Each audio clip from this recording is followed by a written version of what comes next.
Fantasy is one of the most beloved and enduring genres in storytelling, but how did it evolve into what we see today? With its origins in mythological epics of ancient civilizations and its consolidation as a genre with the sprawling worlds of Tolkien, to what we have now, with subversive and diverse narratives, fantasy has transformed over the decades.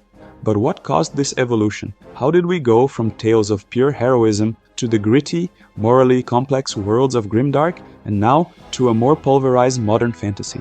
Today, we'll explore the major eras of fantasy and how each one has shaped the genre we know and love. Fantasy has been around for as long as people learned how to tell stories, and, like any other form of artistic genre or expression, it is both influenced by and influences culture, as we know and knew back then. With this in mind, the idea of this video is to go through every single era of fantasy since the creation of myths and legends until the state of fantasy today, and examine what do each of those eras say about the culture at the time, and what caused this paradigm shift throughout the ages. So let's begin at the beginning then.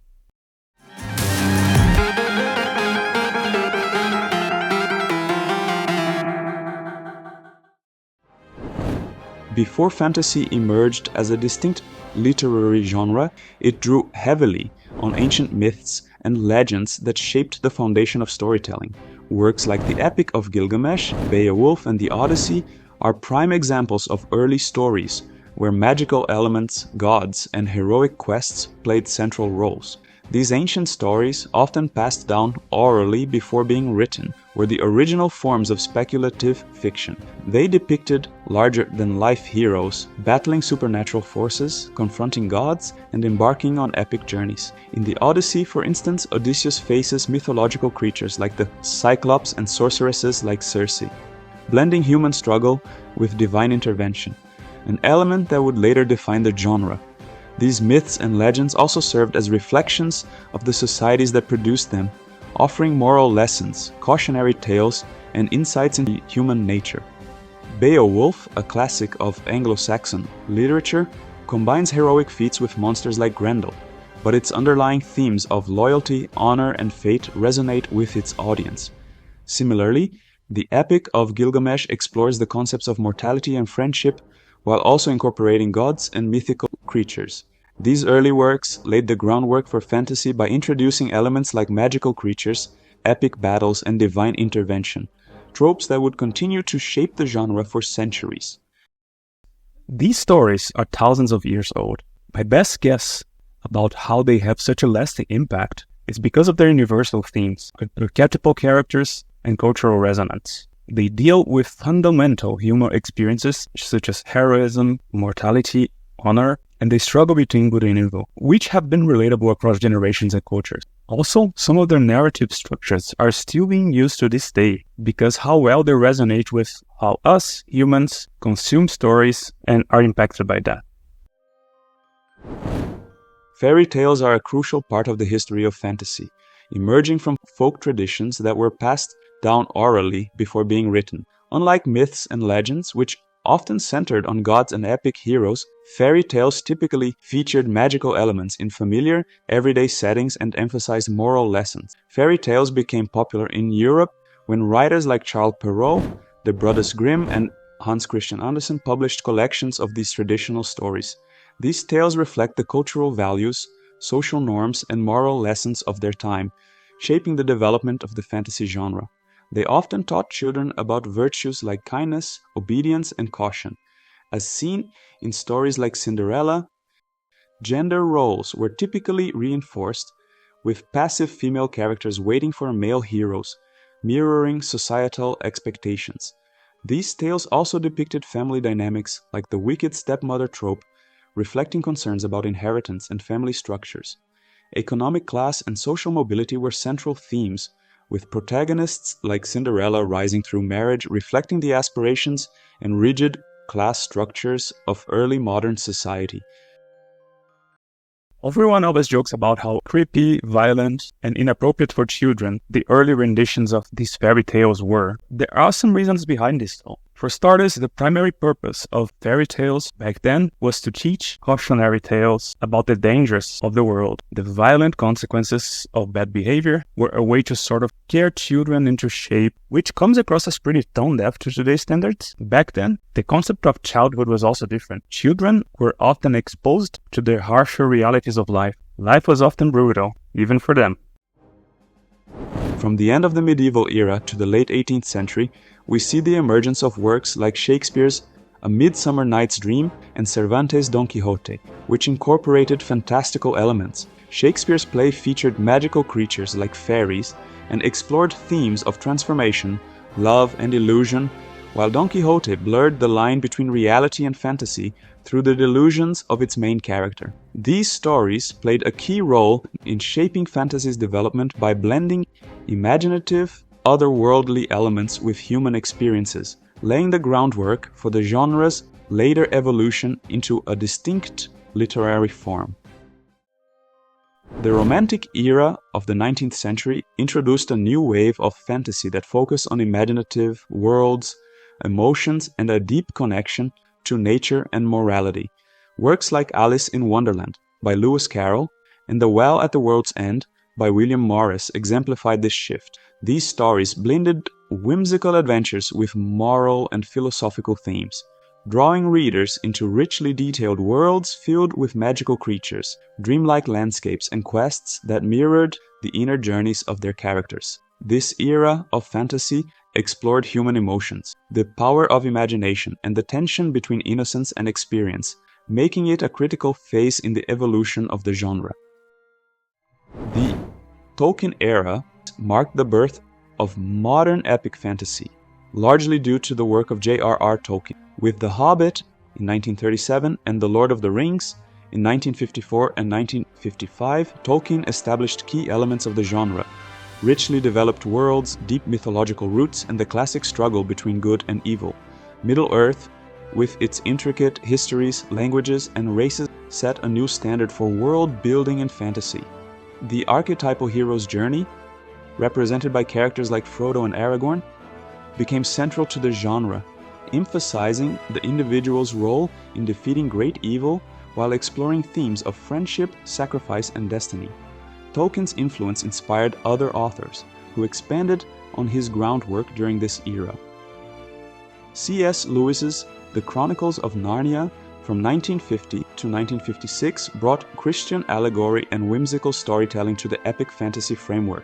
These authors helped to popularize and diversify the genre, turning epic fantasy into a lasting literary tradition. Tolkien's legacy, in particular, cemented epic fantasy's place in popular culture and continues to influence writers to this day. The popularity of Tolkien, as well as C.S. Lewis, spoke a lot about the cultural state of mid-20th century. In the post-World War II era, people were grappling with the aftermath of the global conflict, the rise of industrialization, and shifting political ideologies. Epic fantasy provided a sense of escapism to these harsh realities. The popularity of these works also showcased the cultural desire for moral clarity during an era of increased uncertainty, where questions of right and wrong were far more blurred. It seems to me that the more grim and hopeless reality is, more attractive, morally simple, and uplifting fiction becomes, which leads us to the next steps of the evolution of fantasy. The sword and sorcery era was defined by stories that emphasized fast-paced action, gritty worlds, and morally ambiguous anti-heroes. Unlike the sprawling, intricate world-building of epic fantasy, sword and sorcery narratives were often more episodic, focusing on individual adventures. Characters like Robert E. Howard's Conan the Barbarian embodied the rugged, solitary hero who operated in morally gray areas, driven by personal survival and power rather than noble ideals. These stories often explored darker themes and were set in brutal, magical worlds where strength and cunning were essential for survival. The popularity of sword and sorcery during this time reflected a cultural shift towards grittier, more morally complex stories that resonated with the societal and political changes of the time. This was a period marked by Cold War tensions, civil rights movements, and political unrest, leading to a more cynical worldview. The subgenre focused on individualism, survival, and power dynamics, reflected a growing skepticism towards authority and idealism. It also catered to a desire for escapism during a time of global uncertainty. The popularity of these stories illustrated an appetite for complexity, anti-heroes, and a sense of personal power in a chaotic world. But we're just starting with the greediness. It is about to get even edgier. The Grimdark Movement in fantasy, spearheaded by George R.R. Martin's A Song of Ice and Fire, brought a significant tonal shift to the genre. Martin's world is filled with moral ambiguity, and traditional heroic narratives are often subverted. In Westeros, there are no clear-cut heroes or villains. Characters are driven by personal ambition, survival, and thirst for power. A Song of Ice and Fire is infamous for its brutal realism, where beloved characters can meet sudden, violent ends and political intrigue overshadows any notion of a noble quest. Joe Abercrombie, often credited with popularizing Grimdark alongside Martin, took this approach even further in the first Law series. Abercrombie's characters are morally complex individuals, who are often as brutal and flawed as the world they inhabit. Abercrombie's narratives focus heavily on internal conflicts, the consequences of violence, and the futility of heroism. His grimdark world is a place where traditional values like honor and justice are not only questioned, but often twisted into tools of manipulation and betrayal. Grimdark fantasy becomes popular as it reflects the cultural cynicism of the modern era, where disillusionment with authority, institutions, and traditional narratives of heroism grew. In a world increasingly aware of political corruption, economic inequality, and moral gray areas, the genre's greedy realism, complex characters, and subversion of heroic tropes appealed to readers who wanted something darker and more reflective of the messy, unpredictable nature of life.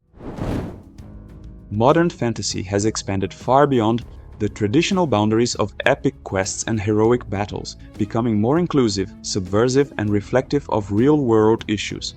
Authors like N.K. Jemisin have led this charge, blending complex world-building with deep social commentary.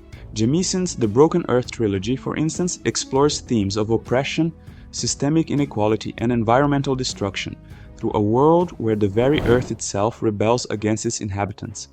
This blend of intricate fantasy elements with pressing real-world issues has given modern fantasy a unique power to engage with both the imagination and social consciousness of readers. Meanwhile, authors like Brandon Sanderson continue to push the boundaries of world-building and magic systems. Sanderson's Mistborn and Stormlight Archive series feature hard magic systems that appeal to readers who enjoy the logical approach to fantasy. At the same time, authors like Neil Gaiman have contributed to the rise of urban fantasy, blending the magical with the mundane in stories set in modern, real-world settings. Modern fantasy, through its diversity of voices and approaches, has proven that the genre is capable of tackling complex themes while still offering escapism and imaginative storytelling. The rise of self-publishing has played a great role in diversifying the voices and backgrounds of authors in the genre. It has opened the door for stories that reflect a wider range of experiences, from underrepresented cultural myths and legends to non-Western approaches to storytelling. The flexibility of self-publishing also allows authors to explore niche themes and experimental storytelling that might not have been accepted by more conservative publishing houses, further expanding the creative boundaries of modern fantasy. Because of this diversity, modern fantasy is a bit harder to define and pigeonhole, and even pinpoint where it actually started. Harry Potter and other YA darlings, for example, have been around since the 90s, but they fit modern fantasy way more than Grimdark. Maybe that's because modern fantasy feels like a wider umbrella term for everything happening in the genre right now. So after going over all these eras of fantasy, we should go over what the future may look like for the genre before we finish. Based on the evolution of fantasy and current trends in storytelling, the future of the genre is likely to continue embracing diversity, subversion, and genre blending, while expanding its exploration of social, political, and environmental themes. With the rise of self-publishing, we'll likely see even more underrepresented voices contributing to the genre, pushing boundaries and telling stories that reflect a broader range of cultural experiences. I also think fantasy is likely to continue blurring the lines between genres. We may see more cross-genre works that mix fantasy with science fiction, horror, or even romance, appealing to a wide array of readers. Fantasy worlds could also become more immersive with the rise of multimedia storytelling through virtual reality, augmented reality, and gaming, allowing fans to experience these worlds in new ways. Regardless if my guess is right or wrong, fantasy will remain a genre that both entertains and reflects the complexities of culture at the time. And it will continue to evolve with readers' expectations, so it isn't going anywhere. What about you? What do you think the future holds for the genre? Do you like the direction it is going at the moment? Comment below and let's discuss. If you enjoyed this content, be sure to subscribe to the channel. Engagement helps. Thanks for watching, and may your tales be ever epic.